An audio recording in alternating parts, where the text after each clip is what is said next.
নমস্কার, আমি স্বাগতা। আর আজকে আমার নিবেদন অপালা মুখার্জির লেখা সাদা কালো। মা, তুমি তো এই বাড়ির রান্নাঘরে সবসময় কাজ করো, তাহলে দুপুরে খাওয়ার সময় মামিমা আমাকে বেশিরভাগ দিনই মাছ দেয় না কেন? এই তো পৌষ সংক্রান্তির দিন রূপাই আর টুপাইকে বাটি ভরে পায়েস দিল, আর আমাকে শুধু 1 চামচ পায়েস পাতে দিয়ে দিল। আগে তো আমরা মামার বাড়িতে এলে দিম্মা সামনে বসে থেকে কত কি খাওয়াতো। মামিমা এমন ছিল না, সব কিছু বদলে গেল কেমন করে মা?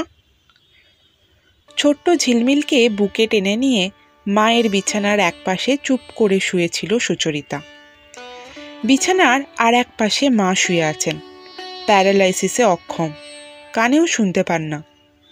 মায়ের দেখাশোনার দায়িত্বটাও সুচরিতাকেই নিতে হয়েছে। মেয়ের প্রশ্নের আর কী বা উত্তর দেবে সুচরিতা? এই বয়স থেকেই সংসারের ঘোর প্যাঁচ মেয়ের মনে ঢোকাতে চায় না সে। যা কিছু ঝড় ঝাপটা না হয় তার ওপর দিয়েই যাক।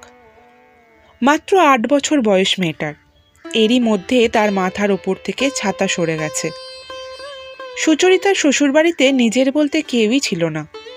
অনুপম তার পিসির সংসারেই মানুষ।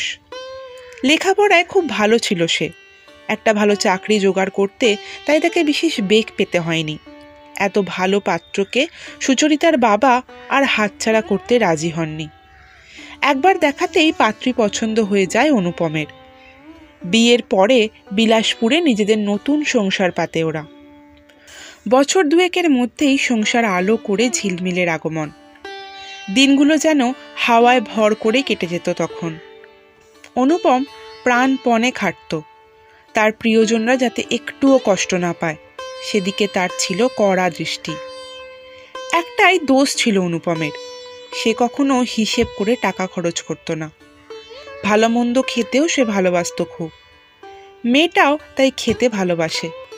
তখন মাঝে বাপের বাড়িতে এলে আদর আপ্যায়নের কোনো ত্রুটি হতো না, কিন্তু সুখ তো আর চিরজীবন থাকে না। বাবা একদিন গত হলেন। সুচরিতার দাদা হয়ে দাঁড়ালো পরিবারের সর্বময় কর্তা। সে অত্যন্ত নিরীহ ধাতের মানুষ, কখনো কোনো কথার প্রতিবাদ করতে শেখেনি। বৌদি রমলা ঠিক তার উল্টো। তার মুখ খুব মিষ্টি, বাইরে থেকে কেউ কখনো তাকে খারাপ বলতে পারবে না, কিন্তু সে খুব হিসেবি মেয়ে। পরিবারের জমা খরচের হিসেব সে কড়ায় গণ্ডায় মিলিয়ে চলে। মাস 6 আগে অফিস থেকে ফেরার পথে বাস দুর্ঘটনায় প্রাণ হারায় অনুপম। এতটুকু মেয়েকে নিয়ে অথই জলে পড়ে সুচরিতা। শ্বশুরবাড়িতে কেউ নেই যার সামনে গিয়ে সে দাঁড়াতে পারে। অনুপমের অফিস থেকেও যৎ সামান্য অর্থ পাওয়া গেল। বিদেশ বিভুঁই মেয়েকে নিয়ে দিশেহারা হয়ে গেল সুচরিতা। উপায়ন্তর না দেখে সে দাদা বৌদিকে ফোন করল। রমলা অত্যন্ত বুদ্ধিমতী মেয়ে। সে সাথে সাথে তার জমা খরচের খাতা খুলে বসল। আইন অনুযায়ী বাপের বাড়ির অংশীদার তো তার ননদও। তাকে তার দুঃসময় দুমুঠো অন্নের বিনিময়ে যদি আশ্রয় দেওয়া হয়, তাহলে সাপও মরবে, লাঠিও ভাঙবে না। পক্ষাঘাতে আক্রান্ত শাশুড়ির দেখাশোনা, রান্নাঘরের দায় সব কিছু সুচরিতার ওপরে চাপিয়ে সে তো তাহলে পায়ের ওপরে পা তুলে আরাম করতে পারবে। মাঝখান থেকে টাকাও বেঁচে যাবে অনেকগুলো। স্বামীকে সে এমনভাবে বোঝালো যেন ননদের দুঃখে তার বুক ফেটে যাচ্ছে। হতভাগিনী সুচরিতার বাপের ঘরে জায়গা হলো। প্রথম কয়েকদিন সহানুভূতি আর আদরেই রমলা সুচরিতার ঝিলমিলকে রাখল। তারপরেই তুচ্ছ একটা কারণে রান্নার লোকের সাথে ঝগড়া করে সে তাকে কাজ থেকে ছাড়িয়ে দিল। কর্তব্যের খাতিরেই সুচরিতা নিজে থেকে রান্নাঘরের দায়িত্ব নিজের কাঁধে নিয়ে নিল। এমনি করেই মায়ের দেখাশোনার ভারও একদিন তার উপরই এসে পড়ল।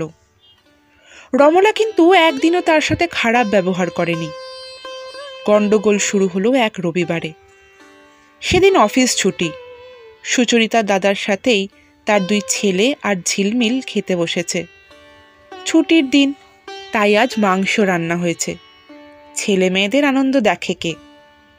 সুচরিতা ঘরমাক্ত কলেবরে খাবার জায়গায় মাংসের ডেকচি নামিয়ে রাখল।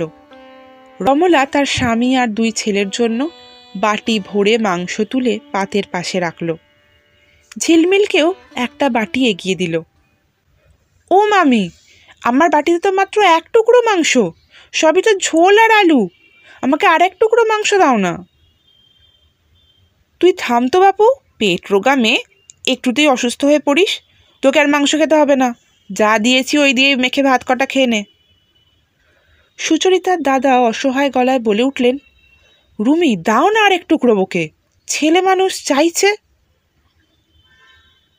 তুমি তোমার মতো খেয়ে নাও তো, সংসারটা আমি চালাই, কাকে কি দিতে হবে সেটা আমি খুব ভালো জানি। দপদপ করে পা ফেলে রান্নাঘরের দিকে চলে যায় রমলা। সুচরিতা সেখানে ভয় জড়সড় হয়ে দাঁড়িয়েছিল। সুচি, মেয়েটাকে একটু জিভে লাগাম দিতে বল, যেমনই হোক বিয়ে তো দিতে হবে একটা। পরের ঘরে গিয়ে এমন করে চাইলে তো তারা ছিছি করবে, এতে তো মামা মামির অপমান হবে। সবাইকে শুনিয়ে রমলা জোর গলায় বলে উঠল। ঝিলমিলের গলা দিয়ে সেদিন আর মাংসের ঝোল ভাত নামল না। মাকে জড়িয়ে ধরে ফুঁপিয়ে কেঁদে উঠল সে। কই, বাবার কাছে কত আবদার করেছে সে, বাবা তো কখনো এমনটা বলেনি। মামি এমন বলল কেন তবে? ঠাকুর কেন বাবাকে ঝিলমিলের কাছ থেকে কেড়ে নিলেন? সুচরিতার 2 চোখও শুকনো ছিল না। না, এভাবে আর চলবে না, যেভাবেই হোক নিজের রোজগারের একটা পথ খুঁজে নিতে হবে তাকে।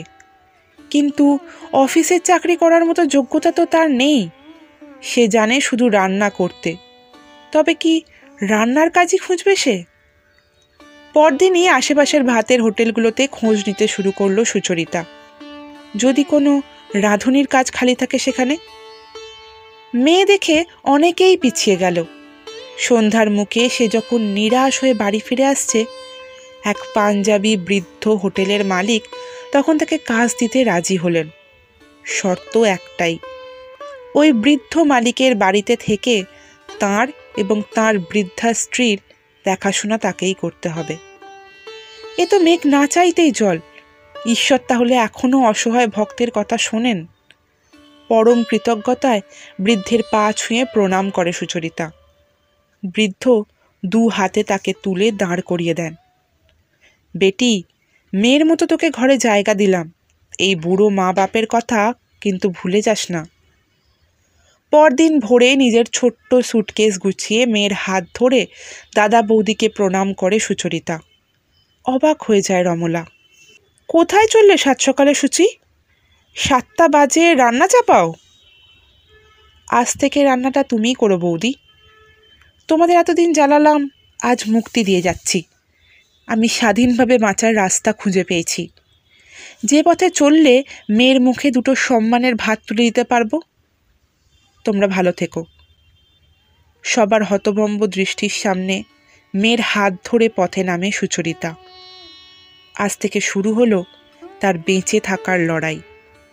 তবে সে জানে এই লড়াই তাকে জিততেই হবে। আজকের নতুন সকালের আলোই তাকে দেখিয়ে দেবে সেই লড়াই জেতার পথ। সমাপ্ত। কেমন লাগলো আজকের এই গল্পটা?